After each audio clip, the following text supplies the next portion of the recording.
Around and around we go. Where do we go? Nobody knows except I do. And today we're going to talk about weather and climate abroad. Long story short, we all have weather, but not all weather is the same. So when we talk about traveling and the weather, we typically put it into our ethnocentric ideology, and that doesn't necessarily translate with other destinations. Sometimes it doesn't even fully translate in the United States itself. So, for you, when you are wanting to live or travel abroad, you should try to have an understanding of how the weather might be in your destination. Why is this important? No matter how long you're staying, whether it's for travel or living, it does not matter because weather will always happen at that destination. Sometimes when you go, you're going to have the best weather, and sometimes you're not. So, putting yourself in the loop so you don't be caught off guard is important. My example is people who travel to Jamaica knowing that it's about to be hurricane season, and then they get trapped in Jamaica because of a hurricane, and they're confused as to why a hurricane happened. It is hurricane season. Because hurricane season is on the way, you would understand that you're taking that risk that a hurricane might hit while you are in that country. And that's just one, and there are many more volcano eruptions, da da da da da da. You kind of getting the point? Get it, got it, good. Let's keep it pushing. So, if you are coming to live abroad, or you are required to do an international checkup for your travel. Most of the time, if you're at a good international checkup appointment or a clinic that specializes in international checkup, they will print out a packet. In this packet is going to carry majority of the basic information. In that information, it talks about the climate and the weather. If you go to a clinic and they are legit and they are approved, but they never gave you a packet, you are going to go to the travel advisory website, right? Where you're able to look at the basically danger level of the country, what that country typically consists of, and somewhere all the way below, that's where they're going to start talking about the weather of the said country. I talked about the travel advisory in a video before. It's its own separate video. So if you want to look at it, you can. But yes, you could go to travel advisory and it can tell you about the weather. Now, I'm not going to hold your hand when I say this, and it might sound crazy, but there are more than four seasons, and you have to understand that. Four seasons, you know the big four: winter, spring, summer, fall, autumn, however you want to call it. The big four. Those are the most common ones. However, there are more. And the reason why there are more is because just like every state is different, so are the countries when it comes to weather. Some countries are so warm they don't have a winter. Some countries get extremely cold, so they don't have maybe a spring or a summer. Depending on where you're at, tells you if you're going to have these seasons. So, here is what happens. Most of the time, you're going to hear that it's temperate and they might have their four seasons, right? Spring is for rain with a little bit of sun. Summer is very hot. Winter's snow and cold. And then fall is like heat that's cooling down and preparing for winter. Because some countries aren't like that, you're going to hear it rainy and wet season sounds exactly like it means. It has a lot of rainfall. That country could be an extremely hot country. It could be a very mild temperate country where they don't really have a explicit summer or an explicit spring because it rains all throughout that time period. And then you're going to have your dry season, which means this not going to have a lot of rainfall. It's going to be, it might be a drought because it gets that hot, because that's most likely going to be your fall and your summer. So there's not going to be a lot of rainfall, but the temperature and the weather typically stays the same. So you really can't distinguish fall from summer. Now, in between it shifting from rainy season to dry season, or from dry season to rainy season, there is a season in between that called monsoon. What does that mean? That means for it trying to come from a lot of rain to very little to no rain, when it is monsoon time, that is when thunderstorms or severe rainfall comes through, because it's doing that transitional period. Now, if you travel to Korea, you will hear monsoon season is in August and July. And so that just means it's just going to be a lot of downpour rain, and then it's going to come and be very hot. That's kind of how it works. Since you have your wet/rainy season, you have your dry season, you have monsoon season, winter, spring, summer. Now, there's a new category, and those are called micro seasons. Now, what the fuck is a micro season? How can you make it smaller?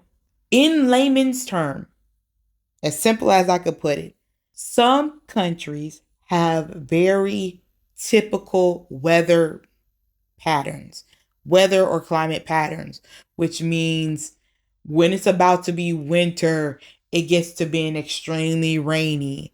So it is common enough that the country in and of itself can observe it, but it's not big enough to be an officially separate season. Example would be here in Japan. June in and of itself is almost like a rainy season, because June rains tremendously. Everybody knows June is going to be hot and it's going to be rainy. So that is technically its own micro season. If that doesn't make sense to you, imagine Shark Week, but with weather. It's big enough to observe, just not big enough to be separated on its own. It can be due to religious reasons, historical timing reasons, almanacs, yada, yada, yada. You won't really know those until you get to the country and you start talking with the locals, and then they start telling you the 411.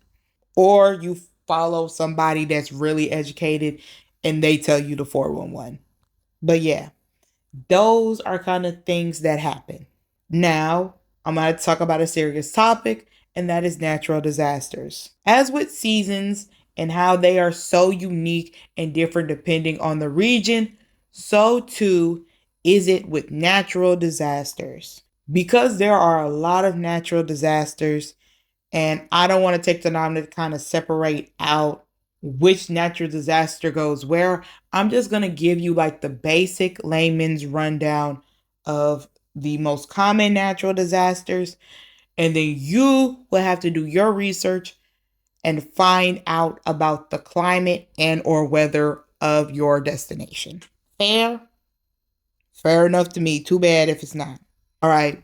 Let me talk about level 1, rain. So, when we talk about it, your basic of the basics is a rainstorm. Everybody has rain. Rainstorms make a lot of sense. Next, you're going to have cloud burst. Now, if you're from the US, that's what we call it. It might go by a different name. Typically, what happens is it might be sunny, you're minding your business. All of a sudden, it gets cloudy. You just hear thunder and it starts to pour tremendously. And then within an hour, it's gone and it's sunny again. That is called a cloud burst, right? And then a step up from a cloud burst is a thunderstorm, right? When you hear the thunder that pops in a cloud burst, and it might have a little bit of lightning, it goes on longer with a thunderstorm. Basically, rain and tornadoes, they all kind of come together due to atmospheric temperature differences, which just means hot and cold kind of start swirling together. And because it's just mixing itself around and it's not really separating as it's supposed to, it creates clouds. The clouds create rain. And then sometimes, depending on how much of it's mixing up, it's also going to create thunder. And that thunder is also a signal of lightning. Whenever there's lightning, there's thunder. There's thunder, there's lightning. Depending on the severity of the hotness and coldness, depends on the severity of the thunderstorm. Now, next, right? Because of hot and cold is always trying to combat each other, it can start to spiral. And that spiral can create a tornado. Now, I will say tornadoes to me are a common thing in the US, but it is not common over around this side of the pond. And that's just because of the temperature difference. Here, it stays hot or it will stay cold. Now, it might rain and that will make it cold and then it'll pick up to being hot. But most of the time, it does stay one type of temperature. Also, it is kind of humid where I'm at. So I have not seen any tornadoes here. But we over in this area have gale. And a gale just means strong winds. So this is the type of wind that you feel like you could become Mary Poppins in and start flying away. Or it is the type that can break your umbrella, right? And they're all related because that is the heat and the coldness all trying to battle each other. And those are kind of the effects of it. All right. Let me talk about the next one, or the next few, or next some, how you want to say it. Tropical storms, typhoons, cyclones, hurricanes. They're basically all similar, if not the same. People say they're different because of the speed in which it picks up and how much water it picks up.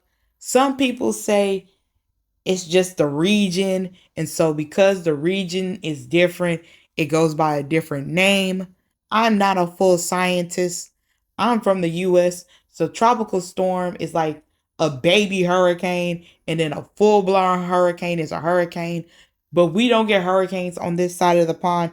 We get typhoons, right? So typhoons is what happens over here in Southeast Asia. And because of that, I can't tell you whether or not that's a tropical storm level or a hurricane level. They don't really kind of go into description on that. And then the surprise one is a cyclone.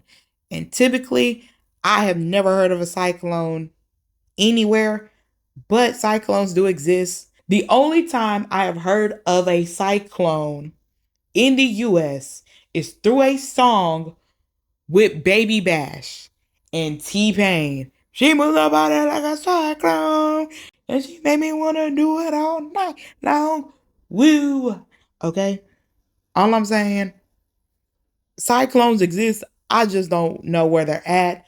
I think according to my research, they're in Australia. I would say people will argue they are all the same. And if they're not all the same, then I would say tropical storm, typhoon, cyclone, and hurricanes are quadruplets. They all come from the same womb. They all kind of doing the same thing. They all have the same type of structure. One might be a little bigger, one might be a little smaller, but all in all, they still got the same makeup. So we got the quadruplets. So now you got the weather quadruplets. Bada bing, bada boom. Next, this category is cold like me. We have hail. Imagine golf balls or pieces of golf balls dropping from the sky, right? And you would say, how are golf balls dropping from the sky? It is basically water droplets and or big rain gloops frozen together and it's dropping from the sky. That is what hell is to me. You want the softer, delicate version of that. That is snowfall and or a snowstorm. A snowstorm just means it's a lot of snow coming. Imagine a rainstorm, but instead of it being rain, it is snow. Now, when you think of a thunderstorm or something that is a more severe rainstorm, then you're probably going to get into blizzards. It's going to come with very strong wind, a lot more snow downpour, a lot of freezing, and this can be dangerous and it can be mixed with hail. That is what a blizzard is to me. So those are kind of like in their same little bunch. Then you have frost. So even if it doesn't snow, things can freeze. And because things can freeze, some of them will hang like icicles, which is typically what people call a freeze. And then others are going to be on the road, on bridges, on everything, coated in like this little film that is transparent, and that is frost. Now, if there are like small little chunks of frost that are put throughout the road that people can't see, in the US, we call it black ice because it is blending in with the road that is black. Is it kind of making sense? Kind of not. It's okay. You got to do your research on it if it don't. Next, we're going to talk about the three cousins in natural disasters. That is avalanche, rock slides, mudslides. Now, why are they cousins? They all come from the same family. When the ground breaks and something shakes, things start to slide away. Avalanche deals with snow. Rock slides deal with rocks that typically come from the mountains. And mudslides come from higher cliff areas that aren't strong enough to be rocks, but it's solid enough to kind of be like mud. Imagine all of the big birds from around the world, right? They're all big bird, but they're all different. And so basically you got three big birds and they're all in different regions. Can they happen in the same country? Yes, but it depends on whether or not there's always snow in that said country. Okay, next topic is cause and effects. So let me break this down to you. Earthquake, ground shakes, tectonic plates move. They hit, they slide, they make the ground wibble wobble, wibble wobble, wibble wobble. Because it's wibble wobbling, wibble wobbly, wobbly, wobbly, wobbly, wobbly, wobbly, wobbly. Because it's doing all that wibbling and wobbling, it shakes that region for a minute. It could be very small and cause light shakes, or it could be very severe and it could basically take down buildings. Now, the earthquake is the cause of what the other natural disasters that can happen. Sinkholes. Sinkholes are made when there is like a gap in the ground that starts to collapse on itself.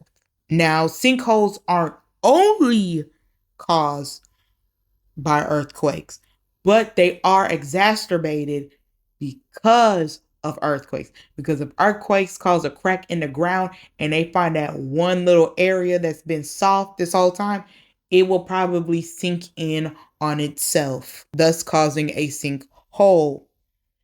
Here in Japan, because we're near the water, it creates ripples. Ripples create waves, and these waves can come back onto a destination, and that is called a tsunami. Here in Japan, you will have okay earthquakes, and they're not going to cause tsunamis. And sometimes you get a very big earthquake, and you will see everyone prepare for a tsunami. It can be very quick. So they're like, you always have to be prepared to move. If you live near the ocean, even though it's beautiful and you might be able to get fish and everything, and things might be relatively cheap, you have to be prepared to move at any given notice, depending on the severity of the earthquake. Because when that tsunami hits, it can flood you out. And it has taken homes, it has taken buildings, it has taken lives. So, and that is mudslides and rock slides. So, when it comes to that, I was telling you, when it wibble wobbles, it can cause things to become loose and to fall. Mud and rocks are included.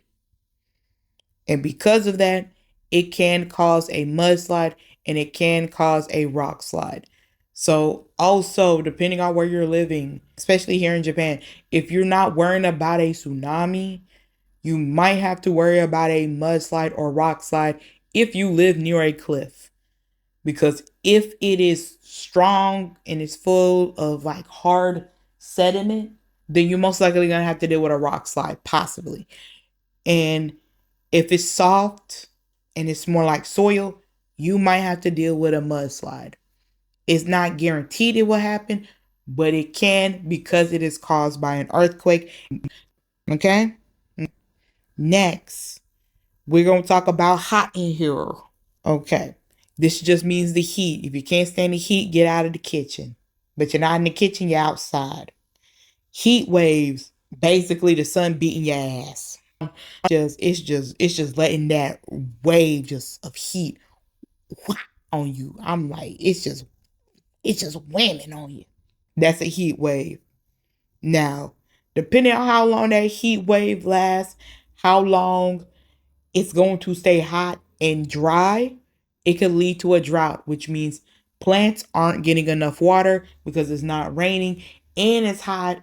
So now it's sucking up more moisture, water from the ground, and it's basically leaving your area desolate, plain, bare, dry. Then you have wildfires, which means if the sun is beating on you along with the heat wave, it could be so hot, it can cause something to catch on fire, a tree to catch on fire and cause other trees to catch on fire, which starts wildfires. And wildfires aren't necessarily just forest fires, but it do include bushes as well.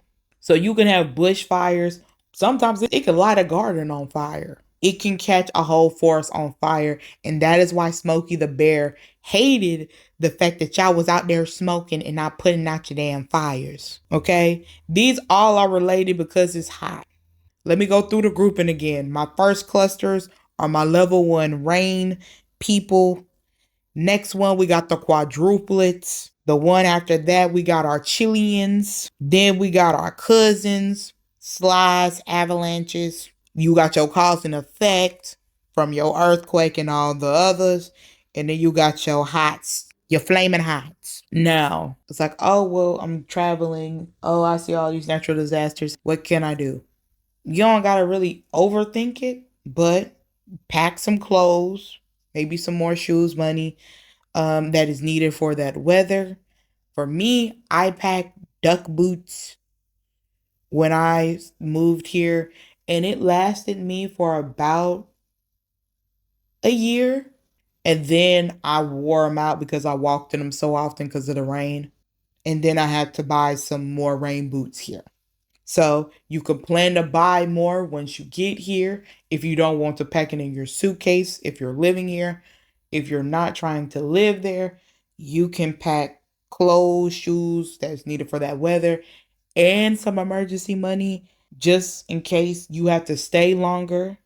And if you are living in the destination, I would recommend making a natural disaster kit. Now, have I made one? No, but I've been getting to it for the past 6 months. Don't judge. So I'm trying to break my ethnocentrism and actually buy me the materials needed for an evacuation kit. But I'm going to take my time because if I buy one pre-made, that shit like $100. And it's not going to have no good food. Baby, I'm buy me some can of tuna or something. I don't know. Your girl been planning it. I just never went ahead and bought it. But I'm gonna have to. I'm gonna have to. sooner rather than later. But yeah, that's it. Hopefully that made sense. And I will see you around.